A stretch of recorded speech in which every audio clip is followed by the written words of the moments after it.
This right here is the new Motorola Razr 60, and this is probably the most value for money flip phone you can buy right now. Two reasons. Number one, this is launched at 49,999, and that's without any offers, without any bank discounts. In comparison, the last Razr 50 launched at 64,999. So yeah, killer pricing. Second, this even has some solid upgrades. Now I know what you're thinking. Just great for people who just want to get on the flip phone bandwagon, just take my money. But wait, not without taking a closer look.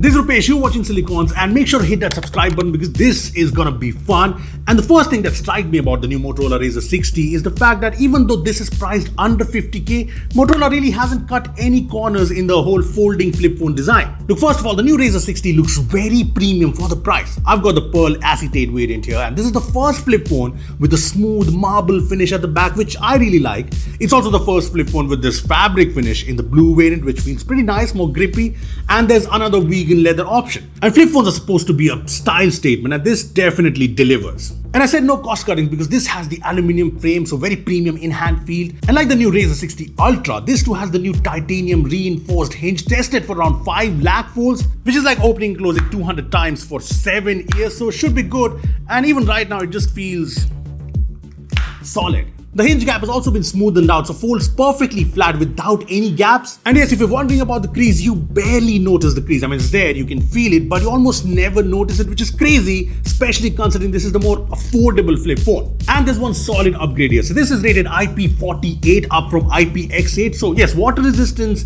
and also some dust resistance now, which is awesome. And that's not all. The outer screen is covered by Gorilla Glass Victus, which is pretty scratch resistant. I mean, I'm pretty careless with my life, my devices, and I haven't noticed any scratches so far, even though I've been using it rough. Can't say the same for my heart.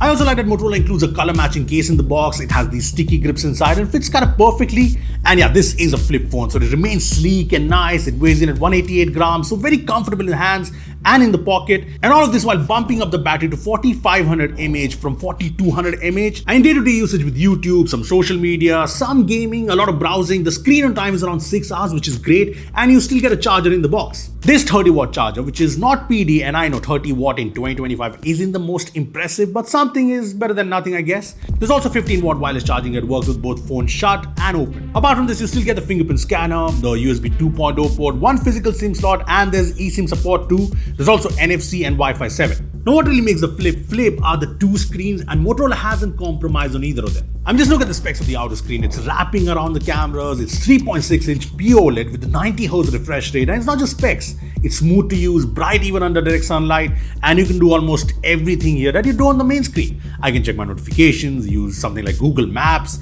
check snaps, order food, and even make UPI payments without opening the phone. And you can also customize the screen completely, like changing the wallpaper, clock style, there's theme colors, or switch to an entirely different theme. And I like how each theme gives you a different home screen layout. There's also different desk modes with a ton of cool themes, customization, so you can put the phone in the tent mode and it'll show you the clock, photos, currently playing music, your notifications. Same with the stand mode, and yes, it is very cool. In fact, this tent mode and the stand mode is great for shooting videos, and Motorola has added some interesting new features here. For example, there's a camcorder mode which lets you record one-handed while zooming in and out just like an actual camcorder, though the zooming in and out and the lens switching isn't as smooth. There's also these air gestures to kind of control the camera without touching the screen.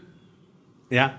To give you an idea, you can raise your hand to take a photo or, start a video recording. There's gestures to pause and resume video too. You can even do this to stop recording the video. Pretty handy. Anyway, flip open the phone and you see this tall 6.9-inch POLED 120Hz LTPO display, and this too is as good as it gets. It's bright, so outdoor usage is no problem. It's very smooth to use, and when watching movies, the screen looks sharp, colors are punchy, and like I said, you kind of forget there's even a crease here.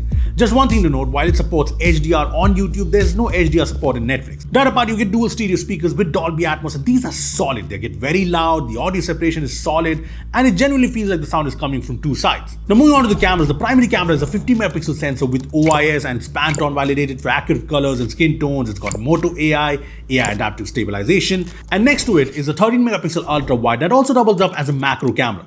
On the front, you get a 32 megapixel selfie shooter. And to be honest, I wasn't expecting a lot from these cameras because at the end of the day, it's a flip phone, but the photos from these cameras are surprisingly good most of the time. See, photos from the main camera are sharp and vibrant in good light. The dynamic range holds up well, like in this photo with the sun coming through the window. Low light and indoor shots look clean too, with natural colors and pretty solid detail. Even the portrait mode shots are nice at 2x, even though there's no telephoto. Now the ultra wide angle camera is fine, it does the job in good lighting. Macro shots also look pretty nice, but yeah, photos start to lose detail and color accuracy when things go dim. As for the selfie camera, it captures balanced skin tones with good detail, so no problems there.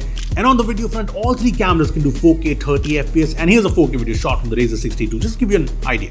Now one area where Motorola has kind of compromised to bring you a premium flip phone at this price is the processor. See, the Razr 60 is powered by the MediaTek Dimensity 7400X, which is basically Dimensity 7400 but optimized more for foldables. There's a single variant with 8GB RAM and 256GB UFS 2.2 storage, and these kind of make it clear that this is not a phone aimed at people who want power-packed performance. I mean, these are the benchmarks from the phone, and to be clear, the phone runs fine in everyday use. I use both screens pretty much heavily, and the phone doesn't lag or stutter as such in day-to-day usage. And even gaming is not bad. BGMI at 60 FPS runs fairly well. Same with COD Mobile, but yes, this isn't a gaming or performance-oriented phone. Now, software, this is running Motorola's Hello UI based on Android 15, and it's a clean experience, and this will get 3 OS updates and 4 years of security patches, and this has got all the AI features. There's Gemini with support for screen sharing and camera sharing. There's Moto AI 2.0 powered by Perplexity to predict your next move, and this detects what's on your screen so you can set reminders, record voice notes that get transcribed and summarized,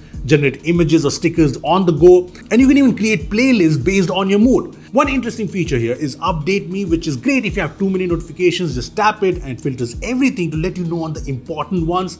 And the best part, both Moto AI and Gemini work directly on the external display, and I like how you can just bring your palm near the display and Moto AI activates on the external display. Look, all in all, the new Motorola Razr 60 is one interesting flip phone under 50K. It's got a killer price while keeping a really premium design. And people actually stop and ask you what phone is that, and what's awesome is you get a flip phone that actually seems durable. It's got high-end displays, good speakers, a solid main camera, good battery for a flip, wireless charging, and some genuinely useful camera and software features that make the whole flip design actually more useful.